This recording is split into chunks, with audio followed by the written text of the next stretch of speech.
Chicago, 2011. A cop is murdered. Police and prosecutors swear they have the trigger man. He swears he didn't do it. How far will each side go to prove they're right? Like it's just one bombshell after another, where you're like, what? The story of a PlayStation, a brain-eating amoeba, and the relentless pursuit of justice. Off Duty, out now. Listen wherever you get your podcasts. This message comes from Jackson. Taxes aren't something you can only think about once a year.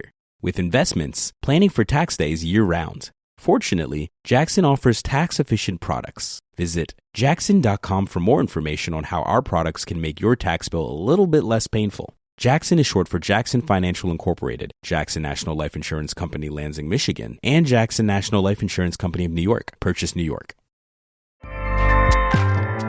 Acast powers the world's best podcasts. Here's a show that we recommend. Chicago, 2011. A cop is murdered. Police and prosecutors swear they have the trigger man. He swears he didn't do it. How far will each side go to prove they're right? Like it's just one bombshell after another, where you're like, what? The story of a PlayStation, a brain-eating amoeba, and the relentless pursuit of justice. Off Duty, out now. Listen wherever you get your podcasts. Acast helps creators launch, grow, and monetize their podcasts everywhere. Acast.com.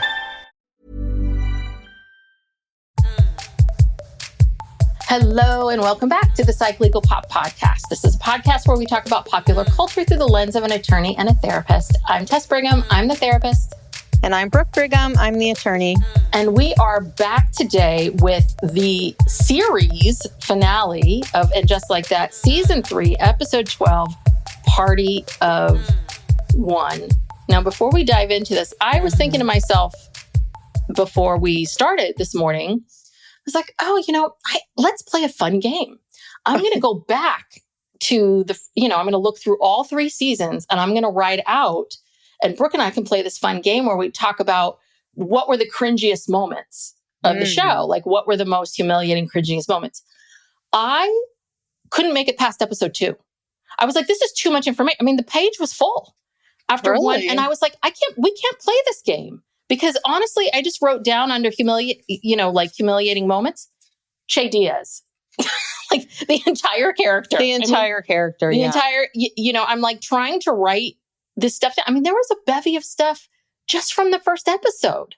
Episode. I tend to remember I tend to remember the good parts of it. What do you remember from from season 1? And we've laughed about this as well, right? Which is the first season of Carrie, Che Diaz, period. Like that podcast, the name of, what was it, XY and whatever.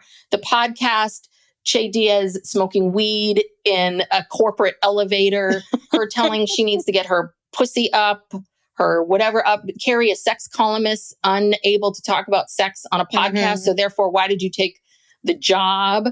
Miranda and Miranda's drinking. And Miranda and Che.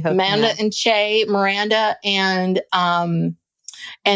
with Naya and just all the crazy, stuff with her, like the over-explaining and the wokeness and, episode 3, comedy concert. And they're all standing at a comedy concert watching essentially is a TED Talk from Che. And then I got finger banging Miranda. Then I was like, you know what? I'm just going to go to the highlights. So then I'm like finger banging and banging.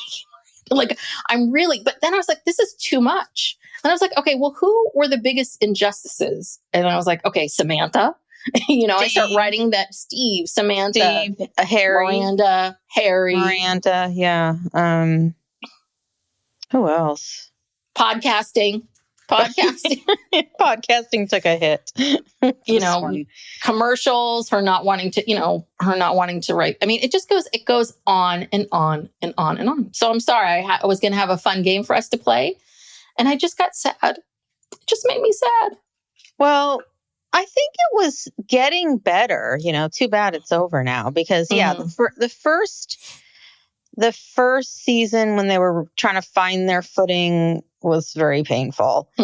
And the second season I thought was getting a little bit better. And I thought this season was overall pretty good. I mean, it started out kind of shaky. I don't know. I'm always going to give this show the benefit of the doubt. I've been watching these characters for 27 years. Yeah. And it's just kind of like, and I was very sad that this appears to be over. And people cannot complain about the finale because when they shot this, they had no idea that it was a series finale.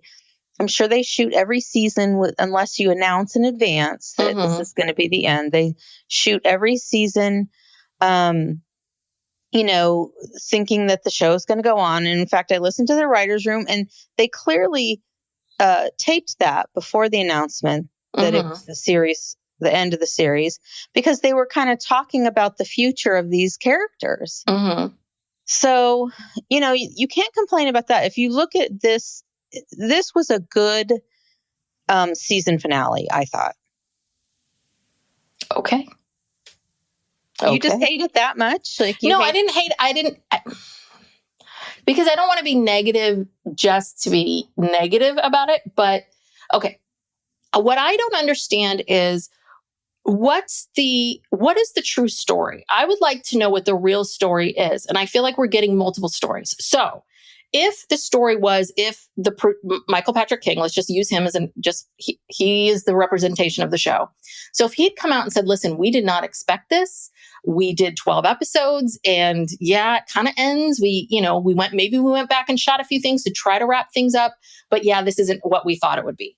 But instead, we get this very kind of like, let's gaslight everyone and tell everyone this is a really great place to stop. And you're kind of like, well, no, this isn't a good place to stop. Then how are you ending these things? And I'm still confused of whether or not the original run was originally 12 or was it 10? And because we've talked about this, did HBO say we're canceling you, but here's 2 more, you can have 2 more episodes to wrap everything up? Because it seemed they could not do that fast. So that's a production that is extremely elaborate.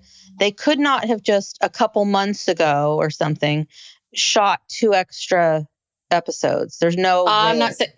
I don't think they could have shot 2 full episodes. They could have shot scenes. They could have shot scenes for sure. You could have shot all those Thanksgiving scenes that wraps everything up, everybody eating pie. Yeah. But again, I don't know that's what it is. That's my problem. My problem is tell me what the truth is. What is the truth? We thought that we would have more time with these characters. This isn't where we thought we'd go.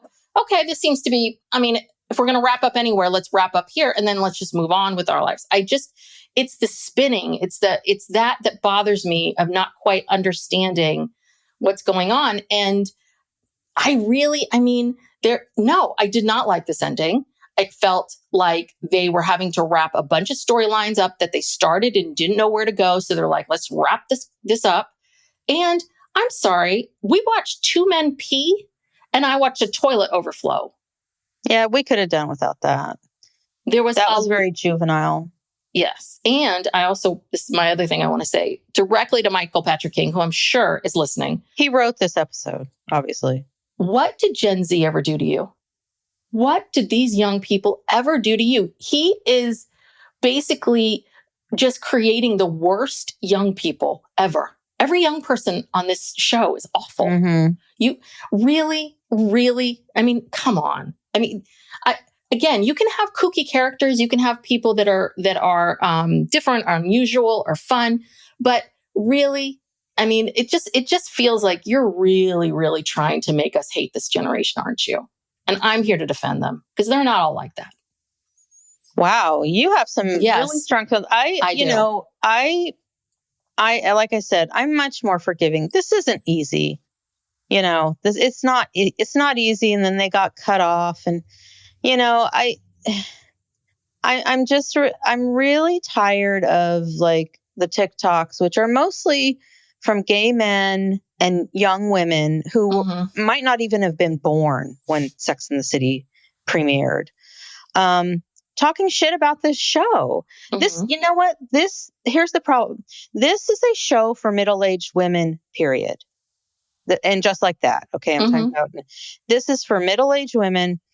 And I saw a TikTok of, the New York Times television critic. Her name is Taffy Brodesser Ackner. It's quite a name. But, she was saying, do people hate and just like that because they hate middle-aged women? Do you hate this show, or do you actually hate yourself a little bit for getting old? Because she says at the end of every And Just Like That, the HBO app, if you watch it on the HBO app, after the credits run, it automatically takes you to the last Sex and the City episode that you watched. Because we're always dipping in and out of Sex and the City. And she said, the whiplash of seeing these women middle-aged and then seeing them young, you're like, oh my God, that's me. That was me then. This is me now. And you go to who you were when you were watching it the first time, Sex and the City. So I don't know. It's different. This show means different things to different people, but this is not a show for young people or men. It's a show for middle-aged women, period.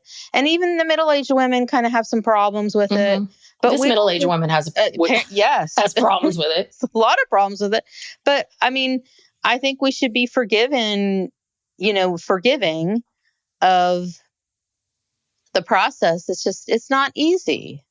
And people's expectations are so, so high for this show. And I don't know. I don't know what to say. I wanted to go out on a positive note. I really did like this episode. You did. I really did. This is my point. And this middle-aged woman's going to say this, which is this. And maybe the part is that I think that great art is when people are authentic and it feels authentic. And this show has never felt authentic to this. And Just Like That has always felt like it hasn't felt real or true or authentic the way the first series did. That first Sex and the City felt like, even when it had its ups and downs, it always felt like we're being honest and vulnerable with you. This, I felt like that the honesty and vulnerability of it, I think, became almost humiliation. And I don't know. I just don't like how they treated these characters. I think again, we've talked about this. There were too many, so they couldn't, that part of it is there were too many, so they could never really truly honor them and honor them in the way in which they should have or could have. And what drives me crazy is the two best moments in the entire show were when Charlotte comes over afterwards and it brings the stuffing and she tells Carrie, like, we had sex. And Carrie's like, I'm going to kill you. And she's like, because we had sex, and she's like, no, come into the bedroom with me. And she starts fussing at her about Mark Kasabian. That felt like friendship. That was like real deep bond friendship. Like, I'm not kill you. Can you, what? He has a plane, and then the scene where after everyone leaves and she's talking to Miranda about like, oh my God, Charlotte tried to set me up with so-and-so because he has a plane, blah, blah, blah, blah, blah. Those two moments I thought were beautiful and amazing. And they're great actresses. And when it's these women together, it's wonderful. And one thing I was reading about, like the wedding scene, the wedding dress, the bridal fashion show. People are like, if in a different universe, this would be 4 women who just went to this thing talking about it at a table at a coffee shop versus 2 separate conversations. And I think that's part of it, was how split it's been, how it's siloed it's been, and that the magic, if they could have captured a bit of the magic of the first one, where you have a good chunk of the actors, that's my issue. That's my issue. Yeah, no, they had they added in way too many characters into season 1. And then even after they pared it down, it took them forever to get them to a point where, okay, now we've sort of got a core 4 or 5. But even then, like Seema and LTW never really integrated into the core 3. And LTW's character never really materialized into much. I mean, maybe a little bit more this season, but I mean, still pretty shallow. And Seema, again, finally this season, she gets a little bit vulnerable, but still it's like, okay, well, here we are at the end. Yeah. So I think it would have been a much better show if they would have just stuck with the 3 of them, quite frankly. Yeah. And don't try to replace Samantha and don't bring in all these other people. They could have addressed, you know, how the world has changed without bringing in all these other characters. It was just unnecessary. I mean, it was almost tokenism or yes, kind of insulting. And that's what I mean. That's that inauthentic. That did not feel real. It felt like, oh, we're checking boxes now. Okay, which box do we need to check? So it didn't feel like you're creating characters where you could see them in this world. I could see this as this person. It was yet again them saying we have to check some boxes. There's a cream pie in front of us. It's got to end up in someone's face. How are we going to get there? That's my problem. Yeah, and they could have just made Anthony the 4th, because he was in the show, not from the beginning, but, for a good chunk of it, and he was in the movies and all that. So yeah, it's the end of an era. It is. And honestly, I hate the idea of them killing off Samantha, but I think her dying would have been far more interesting. Again, like that whole thing, I hate that. And I understand they did that because they wanted to hope that Kim Cattrall eventually maybe would come back. And she did for the 2nd season. But if she had died, I think that's much more of a middle-aged thing. You and I both had friends die. That's a very real middle-aged thing to have happen to. And here your core group of friends, now you're this. And how does this morph and change over time? So I personally feel like my anger isn't got nothing to do with the fear of getting older. I'm happy to be older. You know what I mean? Like any of that. And it's so weird because I'm usually the very Pollyanna one. I want everyone to like everybody. So yeah, you're really going hard. Yes, for these, I am. I'm sorry. Justice for Gen Z. That really just made me so mad. So mad. I understand it's a joke. They're making jokes. They're poking fun. I got it. I just was like, you got to be kidding me here. Really? Really? There are people like that, Tess. I know there are, but it really does feel like Michael Patrick King has something to say about this generation. I think he's just trying to be cool. Like he's trying to say, I'm down with the young people. This is like a 75-year-old man. He's out of touch. Well, then you shouldn't be writing those characters. Then you should be consulting me. Because I will tell you what they are like. shouldn't have hired him back. Me. Check out my other podcast, Gen Mess with Tess, where I talk about these things. If you want to hear me talk incessantly about generations and mental health, you can go find me there. Oh, God. All right. How much money HBO lost on that. What? From not hiring me? No, from making this show. Oh, yeah. From making the show. Yeah. Well, as we talked about, the puppets. The puppets bankrupted the show. Yes, it did. That Carrie bankrupted a podcast company and then puppets bankrupted and just like that. All right, let's start it. We're 17 minutes in and this is only a 32-minute episode. So let's get going. Well, and also, I also want to say too, what's interesting, when I was looking at the first season, all the episodes from the first season, especially the first 4 or 5, were all 44 minutes long. And then the other half, they were 38, 39, 40 minutes. So that was one thing. These were shorter episodes. Oh, yeah, definitely. So, and that's why I also kind of feel like it feels slapped together. But okay, let's go. Go ahead, Brooke. You start. Okay, so the first scene, we have Carrie in this new age sushi restaurant.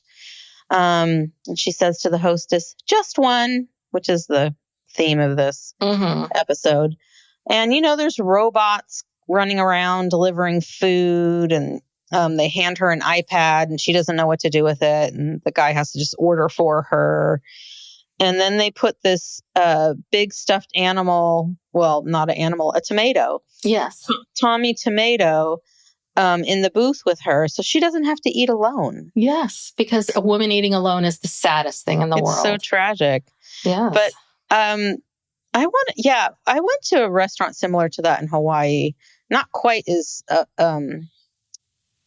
upscale like that, but I love those. I love that kind of stuff. And can I ask you a question? Were you completely confused on how to do everything? Kind of. I had Layla help me. Because it's like you order on this iPad and then this food just kind of, it's on like a conveyor belt and it comes to you and then it stops right in front of you. Ooh. It knows where you're sitting. Yeah. And then you open a door. Spooky. Well, obviously you have to put your seat number in there or whatever. And then you open the door and there's your food and you never really interact with a wait person. Yes, I know. Well, there was a place when I had my office in downtown San Francisco. There was a coffee shop below me where it was a robot. It was this arm that you go in and you put like a card in, you put your card in, you order your drink, and then they would know where to hand it to you.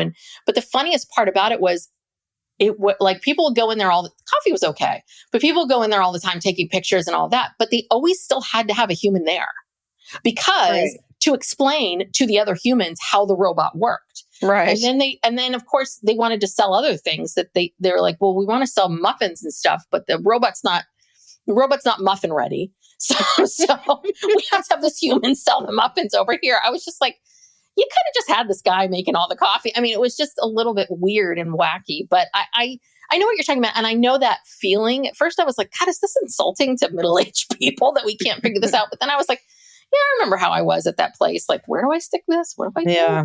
So sadly, sometimes when it's a lot of technology like that at once, it does get a little like overwhelming versus just an iPad or just one thing. It's just a lot of new things like being thrown at you. So then the next scene is LTW and Marion in their little editing room. And they're looking at film and they're talking about this woman, Ann Lowe, who made Jackie O's first wedding dress or designed it. And she was the granddaughter of slaves. And then I think the phone rings or something. Mm-hmm. And they stop and it's this person, I think it's a woman, Terry Kirk. From the Obama production company. And Michelle Obama says that she's too well known to be a subject in this documentary, but she might narrate the series. Ooh. So that's very a big exciting. Catch. So that's a huge get. LTW and Marion get all excited and start jumping around and they're hugging each other. And all of a sudden LTW goes, oh my gosh. I can't, I forget what she says, but basically we can't go outside. He's like, let's go get a drink. Let's go get dinner together. Let's go get a drink together. Right. And she's like, no. We can't go outside together. We can't, this has to be about work. This has to be about work. Okay. My first thought at this scene was, I don't really even think he likes her in that way. I think this is all her projection. Because I really got the feeling like he was like, let's celebrate, let's go out and have a drink. I want to celebrate with you. I didn't think that he was hitting on her or thinking that it was going to lead to anything else. Mm-hmm. And she, who's been fantasizing about this for months, goes, oh, no, I can't. And he politely says, okay, yeah, you're right. We shouldn't do that. I don't think he had any intent. I don't think this has ever crossed his mind. Yeah. And that would be interesting. I mean, again, they can't explore that because the show's over. I understand they got to wrap this up, but that would have been, if that's where all of this was leading to, that's interesting. Because again, I think people do create, people do get crushes on people and they might, oh, we're both married and oh, it's forbidden. And you're projecting out how you feel on the other person. And, but again, Yeah, because I think she'd been feeling resentful towards Herbert for a long time. And she says that at the bridal show where, she kind of airs her grievances about we always have to do this and we always have to do that and we have to be da, da, da. And it's like her attraction to Marion, I think, was just like, oh, it's just not Herbert. Yeah. Yeah. And It's someone being nice to her. Someone else I can spend time with and be nice to, and I don't have to do anything for him. Yeah.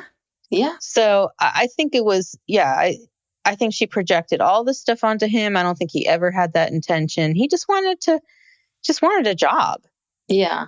Well, and I think that it would be interesting. I mean, we haven't really explored this much. I mean, again, middle-aged topics, explored this much with Charlotte or LTW. These are two women who work and also are responsible for their families, and just how stressful that is, and the difference between how people treat them at work versus how people treat them at home. Like that would have been interesting for them to get into, of all of that. Well, they did with Charlotte a little bit, where when she started working at the gallery, and her kids and Harry were all like, well, when are you coming home? What's for dinner? And like expecting her to still just keep doing everything. And she had to set them straight a few times.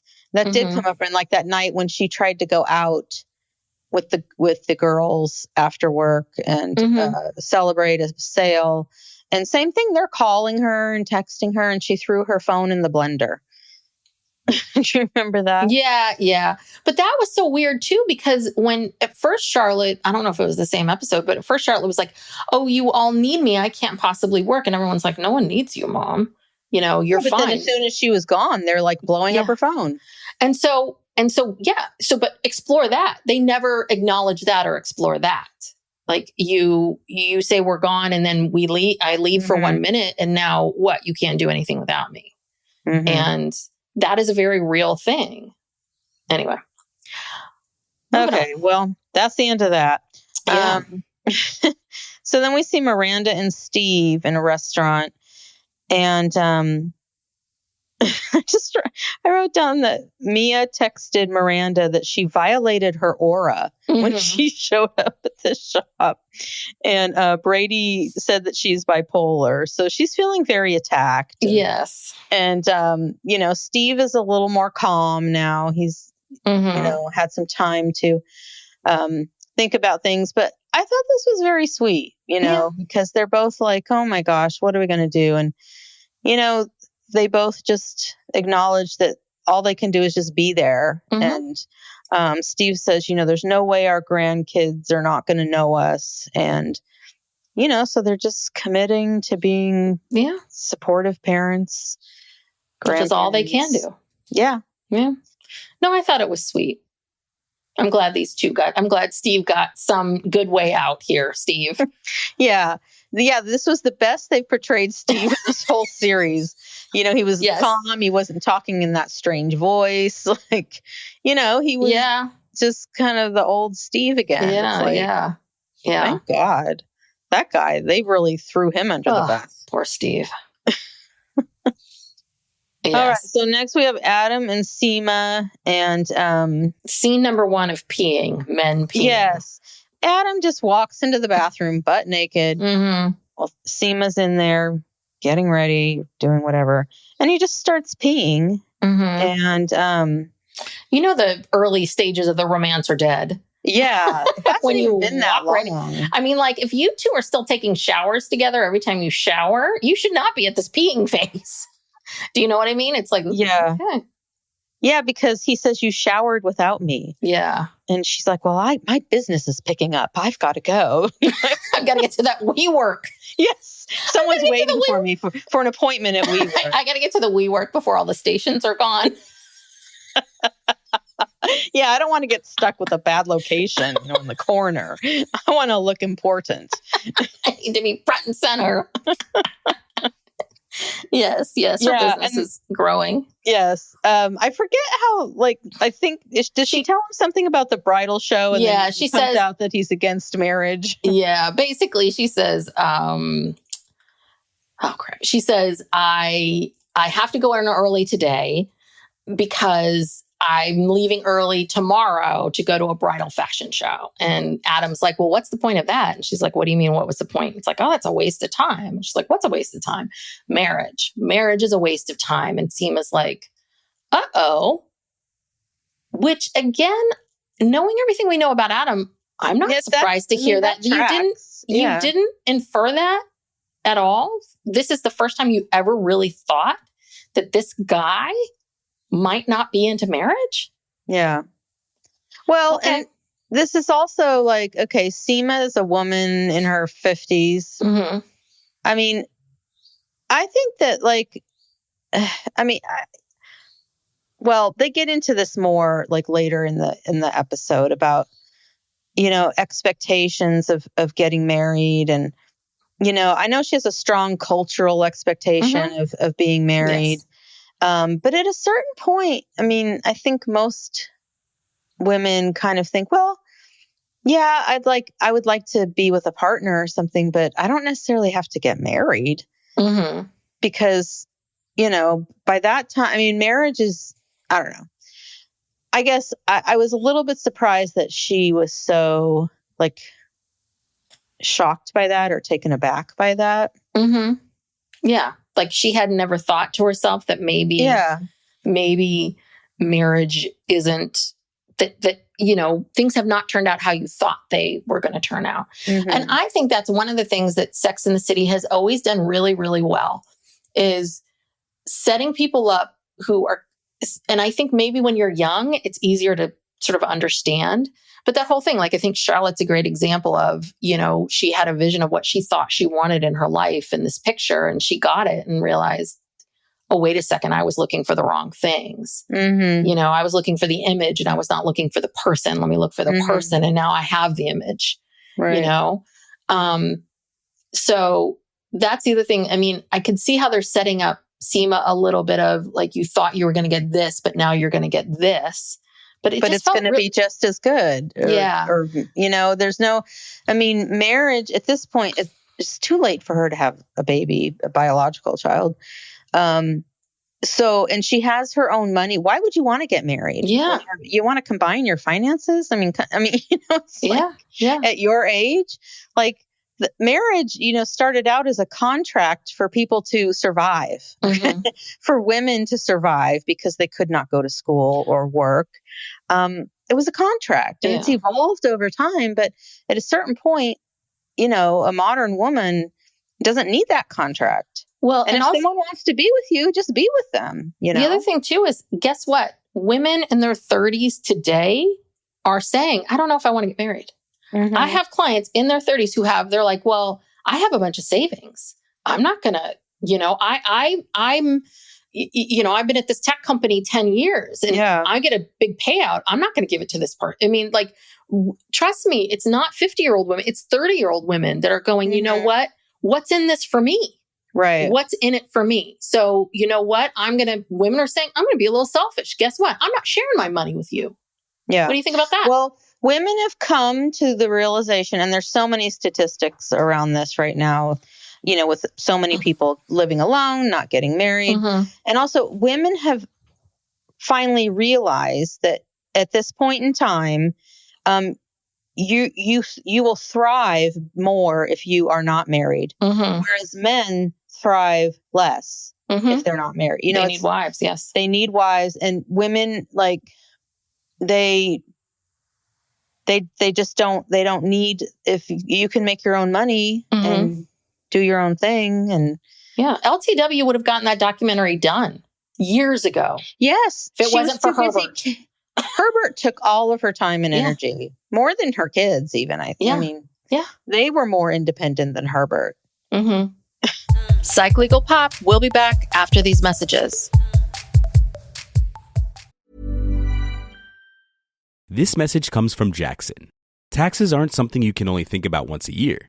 With investments, planning for tax day is year-round. Fortunately, Jackson offers tax-efficient products. Visit jackson.com for more information on how our products can make your tax bill a little bit less painful. Jackson is short for Jackson Financial Incorporated, Jackson National Life Insurance Company, Lansing, Michigan, and Jackson National Life Insurance Company of New York, Purchase, New York. Chicago, 2011. A cop is murdered. Police and prosecutors swear they have the trigger man. He swears he didn't do it.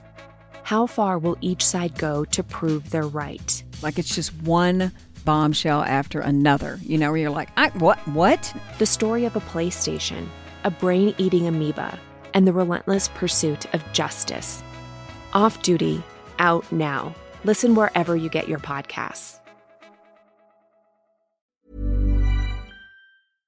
So, and I think, and kids, listen, kids will derail you, like take up time and take up energy. But I think women are really in this place of, if I'm going to give up time and energy, then I will do it for my child and raise them to the point where eventually they will be independent, versus this man who, I'm going to be caretaking for you into our 80s. A man baby. Yeah. Yeah, a man baby. So again, I just don't think that this is, I think it would have been interesting if they had a character in here that very much was like, no, I don't want to get married. I don't want to have kids. I want to forge my own path. Any of that. Anyway. Well, yeah, this continues. I think so the next scene is, it's the four, Miranda's not in it, but it's Carrie, Charlotte, LTW, and Seema. Okay. So this is when they go to the bridal show. To the bridal show. And who is this? Carrie, who says lunch with a side of shame. Yes. It's tragic for women to be alone in the past and in the future. Mm-hmm. This is a real heavy duty bridal show. Yes. These guys, these four are really just having a cathartic session. It was a lot. Can I ask you a question? Why would any of these women need to go to that show? I think they were doing it because they knew someone who was, there was some personal connection. Okay. They knew the person who was putting it on. It just all felt like too on the nose. Like, just again, it felt very shoehorned in. Oh, we have a friend. And it's like, I can see fashion show. Yeah, Carrie, but is this, anyway. Well, no, I understand the bridal thing because most of this show is about choosing, are you going to be with someone or are you going to be alone? Are you going to be with someone even if it's not what you envisioned it might be? I think it tracks with the theme of the episode, but it was just kind of awkward with all these brides walking. Well, yeah. And did you notice that, beautiful dresses. Did you notice that one of the dresses looked exactly like, or was like an homage to the dress that Carrie had in the first movie? And I thought they were going to make a reference to that. And I'm like, oh, that just left. Okay. That's a little Easter egg. Yeah, I guess so. But as I was mentioning earlier, instead of having four women have a conversation together and getting different opinions and different points of view, it was these two separate things where Seema and Carrie are talking, and everyone's like, Carrie would never talk during a fashion show.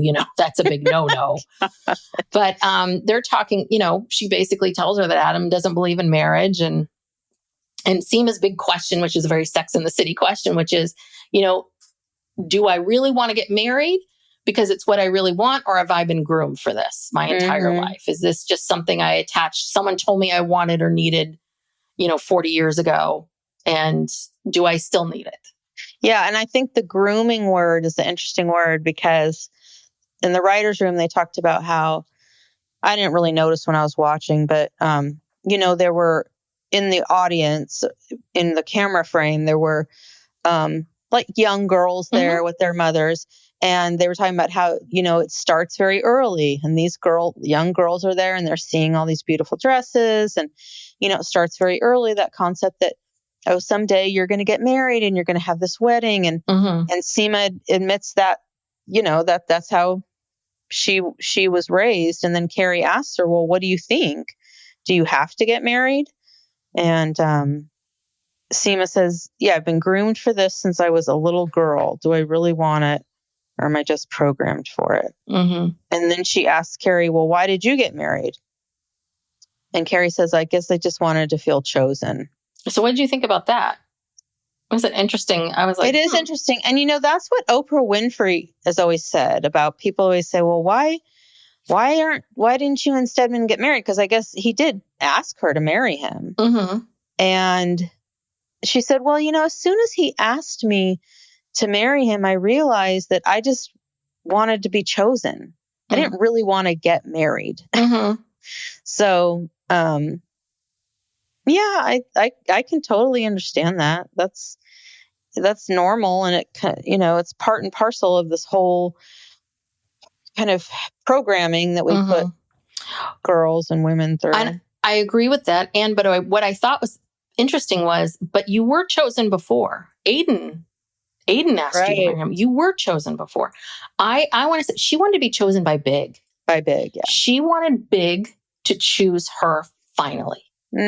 That's what she wanted. And that's why she'd been chasing him for like 10 years. Yeah.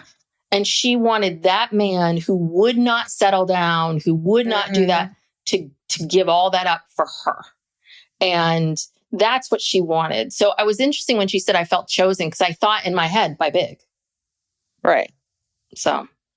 Yeah, no, you're right. I mean, and trust me, I'm sure Carrie could have gotten married to a lot of people. But God, yeah. She was obsessed with Big and and whatever.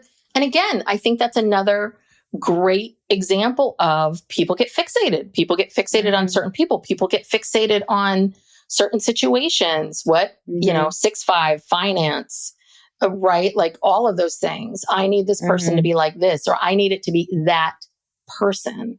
Right. And I think people make a lot of choices and decisions based on that. So anyway, and then we have this other conversation between LTW and Charlotte, where LTW is like, looking and going, oh, do you think these young girls, should we tell them what it's really like to be married and all of this? And then LTW is like, is this ever about us? Do we ever get a moment? And Charlotte's very, it's interesting because Charlotte's very happy in her marriage. And so for her, like, she's kind of like, oh yeah, it's about cancer. It's about this. And then then LTW asks Charlotte, like, would you still, if you knowing everything that you know now, would you still get married? And Charlotte goes, yes. And we do. And I believe that. And then LTW says, oh yeah, I would too. And I'm thinking to myself, no, you wouldn't. I don't know about that. How is it that everything we've just seen in the last whatever makes you go, no, you wouldn't. So why can't you then say, I don't know? I don't know. Yeah, because she just ticked off a laundry list of complaints. She said, marriage is about confusion, not knowing how to help, holding your tongue.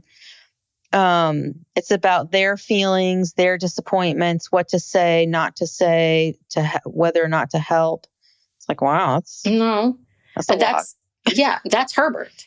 That's not all men. That's not marriage. That's Herbert. Yeah, that's Herbert. So again, I mean, they could have used LTW and Charlotte as a way of sort of showing these two different women, having a lot of money, having a lot of stuff, but who's happier, right? What are you seeing in all of this? Yeah. So then Carrie and Charlotte have, their last walk and talk. Yes. And, Carrie says, who will I be alone? I've never lived alone without the thought that I won't be alone for long, even after Big died. And then she goes on to say, I thought about maybe Aiden. And so, yeah, because she's the one who reached out to him. So clearly she didn't want to be alone. And she acknowledged, maybe a little bit, Duncan. So then she says, maybe it's just me. It's not, what did she say? Not a tragedy, just a fact. Yeah. Which is true. I mean, she has, but what is this thing about alone? I've never lived alone without the thought that I won't be alone for long. Well, how is this time any different? Why wouldn't you think the same? Why wouldn't you, what, just because it didn't work out with Aiden and Duncan left, like there's no other men out there? Yeah, there was that. But I think that the other thing, what she's saying, which again, they could have done a much better job with, which I think would have been an interesting thing to talk about, which is this, that really what she's saying is my entire life, I have been programmed. I have been, and I think a lot of women do, when I get a boyfriend, when I get married, when I do this, when I have children, like she's like, but I've had those things. I've had those opportunities. What would life be like if I was not constantly creating it with the idea of a man showing up? That's interesting. Like, why? That's an interesting thing. Why couldn't she arrive at that sort of aha moment of like, well, why am I doing this? It's almost this resolution of like, I'm going to be alone. I just have to accept it. And me, the poor widower Bradshaw, is going to die alone. Why can't it be, you know what? I see LTW with that Herbert. I see this over here. I don't need a man. I don't need any of this. So why can't I enjoy my life? That's a good question. I think that's what, and again, I think that's what a lot of women are asking themselves. A lot of young women are asking it now, and a lot of older women are asking it. Like, why, what if I made myself the star of the show for once? What would that be like instead of waiting for someone to show up? But it just felt a little like the way they resolved. It was just like, oh God, this is sad. This didn't feel good. Yeah. And then LTW goes home and does this stupid thing, which was so insincere, I thought, after she just told us how miserable life with Herbert is. Yes. She goes and she says her vows to him, and says, or maybe he says, we'll get over this. I think talking about his depression, his problems. I love this. This man was deeply depressed. And so the way you get out of your depression is someone proposes to you in a funny way. Like, I take you, Herbert, in your Tom Ford suits. It's just like, okay. Wrapping stuff up. I was just like, oh, look at this. That was that. And that was that. We're just wrapping it up. Never to be seen again. Yes. I think that was their No. We see him again when he's like, now that I'm not a comptroller, I can stuff my face with pie. And then he's like, no, Lisa, you go, you were cooking all day. I'll take care of this. And all I could think was he just wants to eat the rest of the food in peace. Oh. All right. So Carrie and Adam are talking in Carrie's garden. So there's Adam on Thanksgiving planting new bulbs. And, so, of course, Carrie has to ask him about, like, we have to make sure that Adam is not, that Seema's going to be okay. So let's make sure of that. So Carrie has to go to Adam and make sure that, he really loves Seema, which we all know he does. Like, that's not the issue. It's just like, we all know this. Yeah. So, but Seema is not just a Thursday. She's a lifetime. And then the best is she's like, I think we should change this garden. I'm like, don't you love when you have expendable amount of money that you can spend? Right. I don't know. I mean, I've had some gardening work done, like, really fabulous gardens are easily 6 figures. So easily 6 figures. And in New York City, sure. Let's just spend another 100,000 and rip everything let's just rip up this, work that I just spent all this time doing and just put in something else. And then he's kind of like, okay, sure. No problem. It's like, as long as the check clears. Yeah, I guess so. Whatever you want. Yeah, he's like, I can just stay back here and keep changing this woman's backyard. She's got endless amounts of money. Yeah. Yes. But the most exciting thing has happened. Oh God. I knew this was going to happen. People, Harry is hard.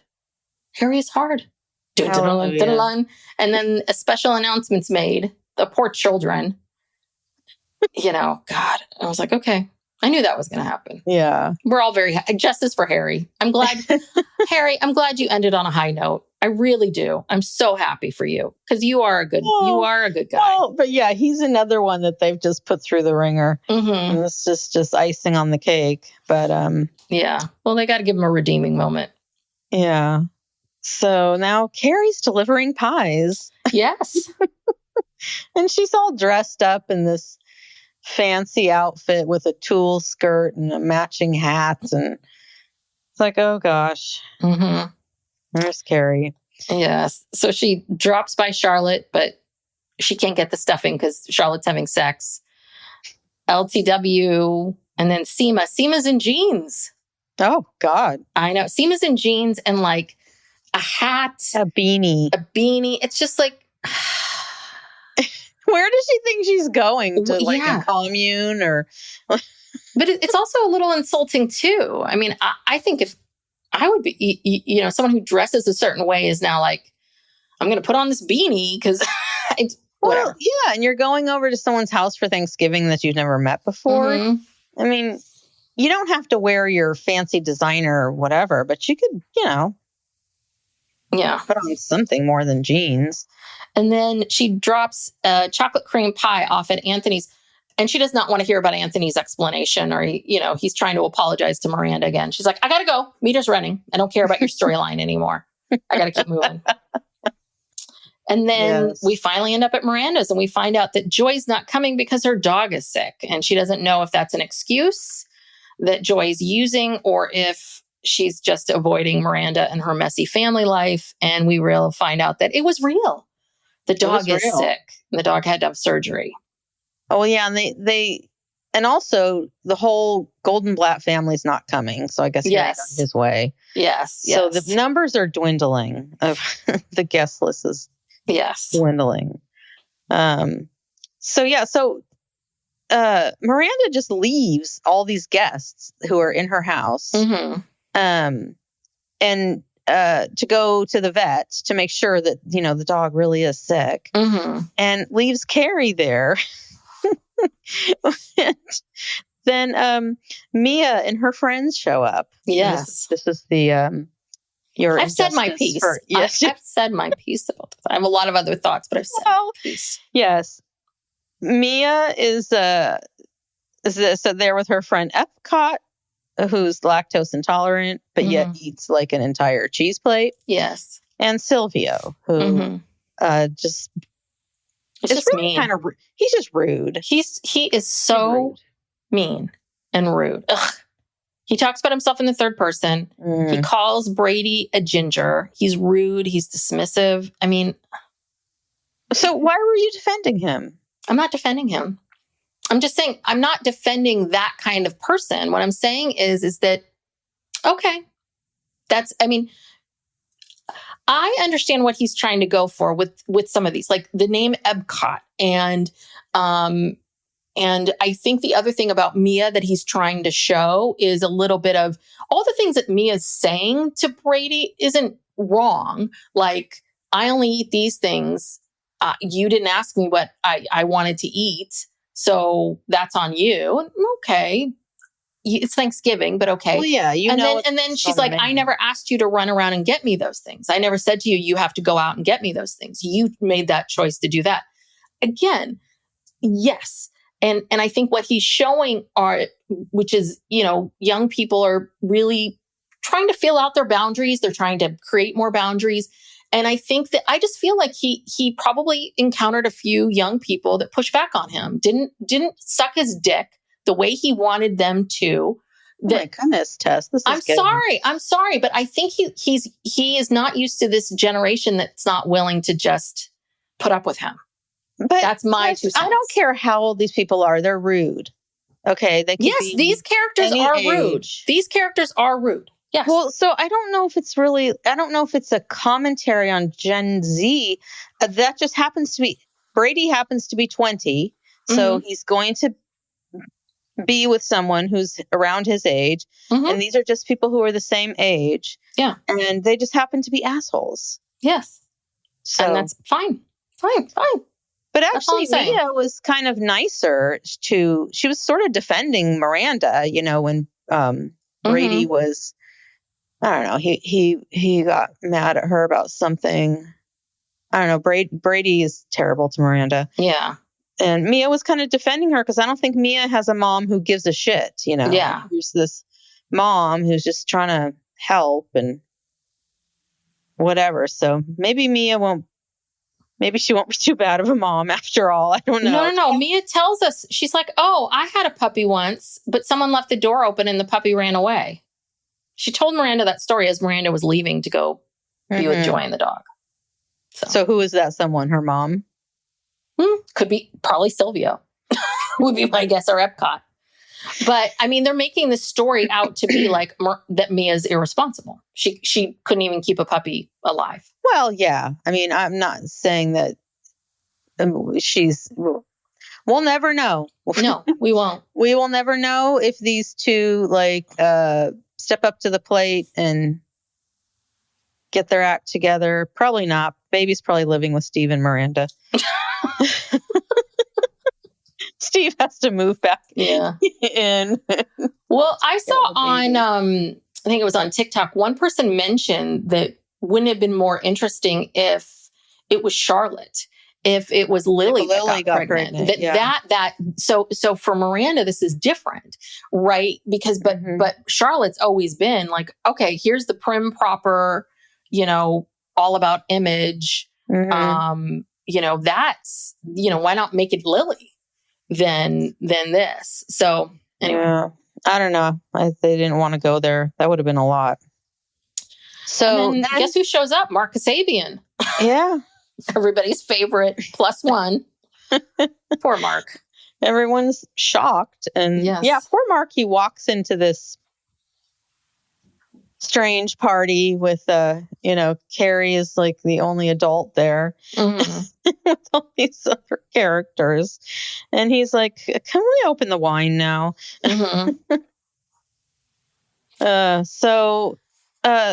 Sappho, the dog, ate a Lego, but she's fine.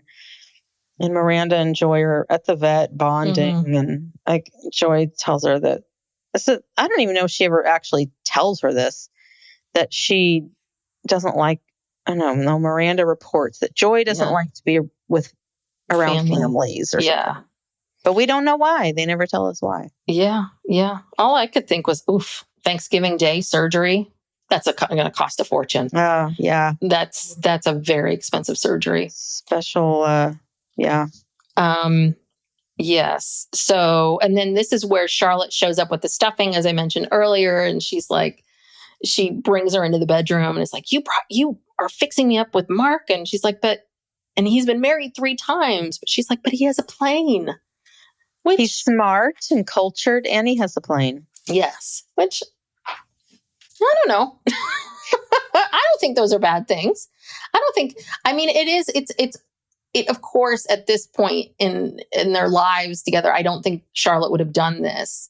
But anyway, I was like, okay, I can see the plane. That might be appealing.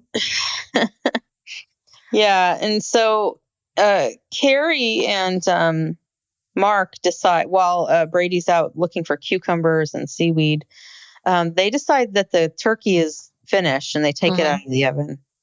I was like, you guys don't have a thermometer?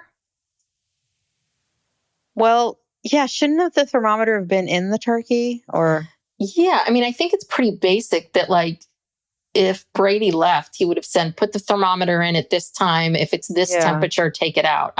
You could see some of these things coming from a mile away. Yeah, I don't know if Brady's that mature yet to think ahead like 5 steps. So when Miranda comes back, she comes back to Silvio's dancing. Yes, his interpretive dancing. God.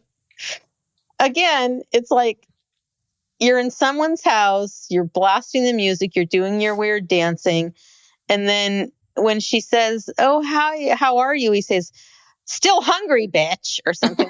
Oh, no, he's awful. He's awful. God, someone needs to kick him out. Yeah, and then Brady shows up and he sees Mia and he's like, wait, you're eating cheese? Why did you have me running around getting you seaweed, And she's like, well, no one told you to do that. So, anywho. But she lied. She doesn't only eat cucumbers, brown rice, and seaweed. These two, God. Yeah. This child. Yeah. So, finally, can we move to after dinner? Because this I thought was very sweet. This sort of like post dinner recap with Carrie and Miranda. I thought this was a great scene of them sort of talking about everything and going through everything. And, Carrie being like, oh God, he's going to ask me to walk me home or take me home. And I'm going to have to do this. And, God forbid, and blah, blah, blah.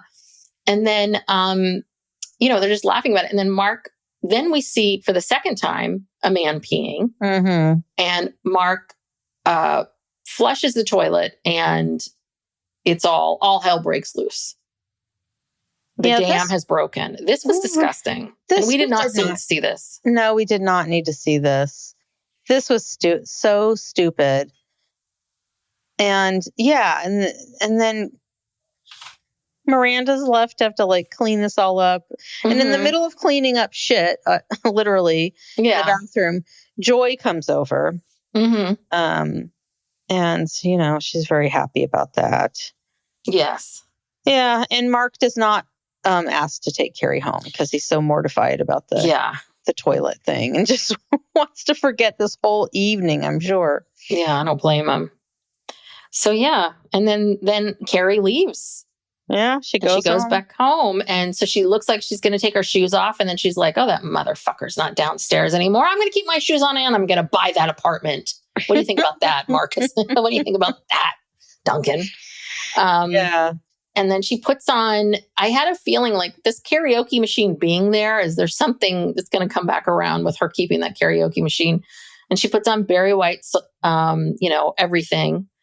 You're My Everything, and starts dancing around her place. And then we see everybody's sort of storylines in their own ways wrap up. It's like we see everyone having pie after Thanksgiving. So Anthony and Giuseppe, we need to wrap that thing up. So how do we wrap up a fight or a big issue between two people? Pie in the face. Mm-hmm. And then we got Rock, who says, I guess Rock wasn't upset about pictures being taken of them at the play because Lily took a ton of pictures. And so Rock says, I'm going to be a lot of people in my life. Well, yeah, they say that was just a character. Mm-hmm. That's not me. That was just a character. Yeah. And then LTW and Herbert, right? Because Herbert's thrilled. He's packing on. He's like, oh, he can eat again. Really fat. I'm just going to eat. He's like, no, you take the night off. And then he calls one of his kids in, clean up. Load the dishwasher. Seema and Adam are with his family, and she doesn't even miss the gluten. Miranda and Joy are together eating pie. And then we see Carrie rewriting the epilogue. It's the woman realized she was not alone. She was on her own. So what did you think about that last line? I liked it. I think it's a great way to reframe. Yeah. You know? Yeah. She's not. Carrie's not alone. You're not alone. You're not alone. No. She's just not living with a man. Yeah. I mean, she's on her own, but there's a lot of freedom in that. Yes. Because notice when Carrie goes to eat her pie, she just gets out a spoon and just eats it out of the pie tin. And guess what? She starts probably not at the crust edge. She starts somewhere towards the middle. She's like, I'm not going to waste my time on crust. I don't have to answer to anyone. No, she doesn't have to cut it and polite. I mean, that's the thing. She can turn on her music and dance around her house. She can eat her pie. She's made that house very homey and decorated it exactly how she wants it. Doesn't have to put in any weird man furniture pieces or, so yeah, and she doesn't have to do dishes for anyone. Yeah. So that sink is so tiny. Yeah, Carrie doesn't cook anyway. Yeah. I don't know. Yes. How she eats, but yeah, there's a lot of freedom in being on your own. There is.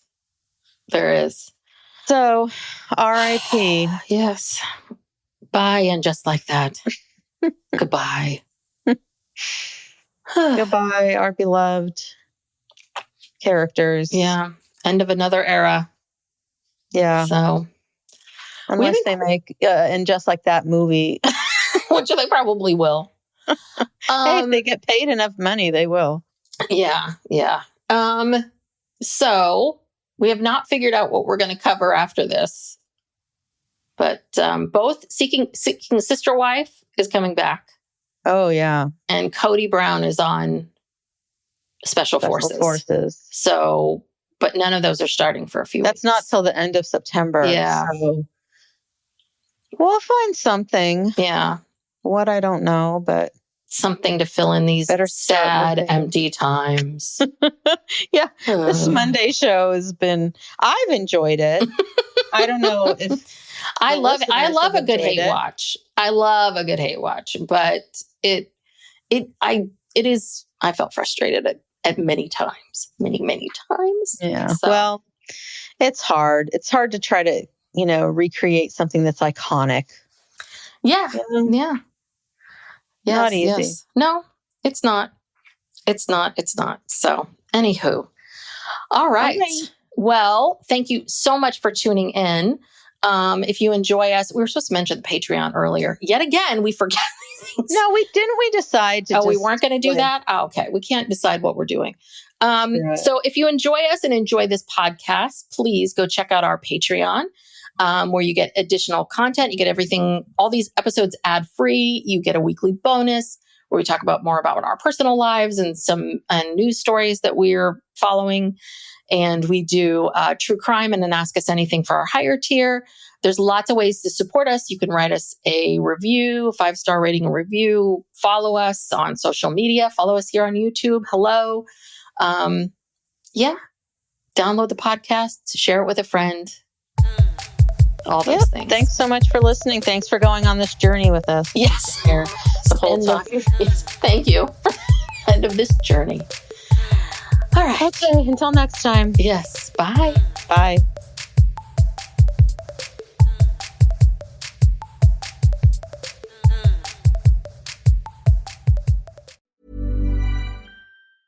This message comes from Jackson. Taxes aren't something you can only think about once a year. With investments, planning for tax day is year-round. Fortunately, Jackson offers tax-efficient products. Visit jackson.com for more information on how our products can make your tax bill a little bit less painful. Jackson is short for Jackson Financial Incorporated, Jackson National Life Insurance Company, Lansing, Michigan, and Jackson National Life Insurance Company of New York, Purchase, New York. Acast powers the world's best podcasts. Here's a show that we recommend. Hey guys, welcome to Giggly Squad. A place where we make fun of everything, but most importantly, ourselves. I'm Paige DeSorbo. I'm Hannah Berner. Welcome to the squad. Giggly Squad started on Summer House when we were giggling during an inappropriate time. But of course, we can't be managed. So we decided to start this podcast to continue giggling. We will make fun of pop culture news, we're watching, fashion trends, pep talks where we give advice, mental health moments, and games and guests. Listen to Giggly Squad on Acast or wherever you get your podcasts. Acast helps creators launch, grow, and monetize their podcasts everywhere. Acast.com.